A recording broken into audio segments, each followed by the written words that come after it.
Niat baik ke semua orang, namun ternyata niat baiknya ini disalahgunakan orang yang dikenalnya sendiri. Gadis cantik ini dihabisi satpam kompleknya sendiri.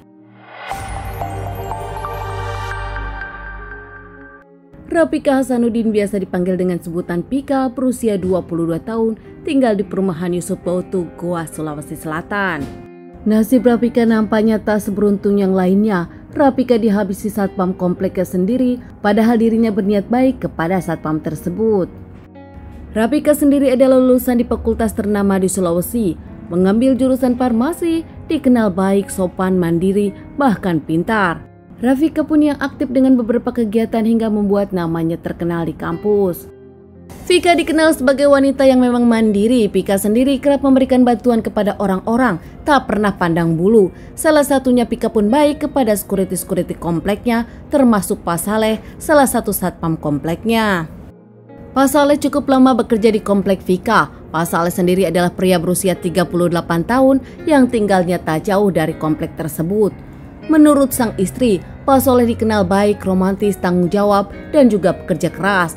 Bahkan masih menurut teman-teman Pak Saleh pun bertanggung jawab dalam pekerjaannya, tak pernah ada permasalahan. Namun berbeda dengan warga-warga setempat yang memandang Pak Saleh dengan beda tanggapan.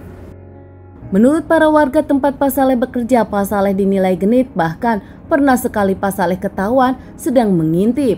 Namun nampaknya permasalahan itu ditutupi oleh para satpam-satpam lainnya. Vika yang baik kepada Pak Saleh tak tahu tentang masa lalu Pak Saleh, bahkan gosip tentang Pak Saleh genit. Hingga akhirnya Vika pun kerap memberikan uang kepada Pak Saleh, uang untuk jajan, kopi, bahkan uang untuk jajan anak Pak Saleh. Namun nampaknya kebaikan Vika ini dimanfaatkan oleh Pak Saleh yang memang punya rencana buruk kepada Vika. 14 Januari 2017, saat itu Vika pulang malam dari kampusnya jam 11. Saat itu Vika pun diikuti Pak Saleh. Tanpa curiga, Vika ngobrol dengan Pak Saleh, bahkan mempersilahkan Pak Saleh masuk ke rumah untuk sekedar mengopi. Vika pun saat itu meminta izin kepada Pak Saleh untuk ganti baju, dan Pak Saleh tetap diam di ruang tamu. Usai Vika ganti baju dan kembali ke ruang tamu, Vika pun nampak kaget melihat Pak Saleh tengah mengambil handphonenya.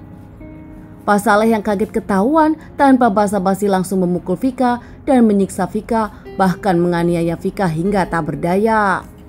Pak Saleh menghabisi Vika dengan alasan kalau dirinya ketahuan Vika dan takut dilaporkan kepada atasannya, takut disebut dirinya adalah pencuri. Panik melihat Vika tak bernyawa, akhirnya Pak Saleh pun membungkus Vika dengan plastik dan menaruh Vika di kamarnya. Pak Saleh langsung menghapus jejak, membersihkan TKP, dan pulang ke rumah. Di perjalanan pulang, Pak Saleh pun sempat membuang alat senjata tajam yang dipakainya untuk menghabisi Vika dan membuang handphone yang tadinya akan dicuri. Pak Saleh yang pulang ke rumah seakan tak terjadi apa-apa, namun beberapa hari kemudian dirinya nampak gelisah hingga akhirnya memutuskan menelpon kepada polisi, mengaku kepada polisi pura-pura kalau dirinya menemukan jasad Vika di rumahnya. Polisi pun datang ke rumah Vika dan langsung olah TKP. Polisi menemukan barang bukti. Bahkan polisi pun sempat interogasi Soleh yang menelpon dan melaporkan kejadian ini. Pak Soleh menuduh paman Vika pelakunya, namun ternyata paman Vika punya alibi dan tak berada di dekat Vika. Malah pihak kepolisian pun mendapat berita dari rumah sakit ada DNA Pak Soleh di Vika, dan juga banyak sidik jari Pak Soleh di rumah Vika, bahkan ada rokok DNA Pak Soleh. Saat membawa anjing pelacak pun nampaknya anjing pelacak tersebut mengarah kepada Pak Soleh. Dengan bukti-bukti yang ada, Pak Soleh diamankan namun tetap membantah dan tak pernah mengaku kalau dirinya pelakunya. Hingga akhirnya Pak Soleh lelah dan mengaku saat interogasi dirinya adalah pelakunya dengan motif ketahuan saat mengambil handphone. Pak Soleh sendiri mengaku tak pernah berniat menghabisi Vika, namun dirinya panik saat ketahuan mencuri handphone. Tanggal 16 Oktober 2018, Soleh dinyatakan bersalah dan divonis 17 tahun penjara.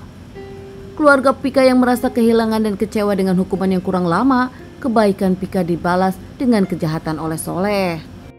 Teman-teman, sekian dulu bahasan kasus aku kali ini. Semoga ini menjadi pelajaran untuk kita semua. Ditunggu kasus-kasus selanjutnya. Tetap berbuat baik meskipun tetap harus hati-hati saat melakukannya.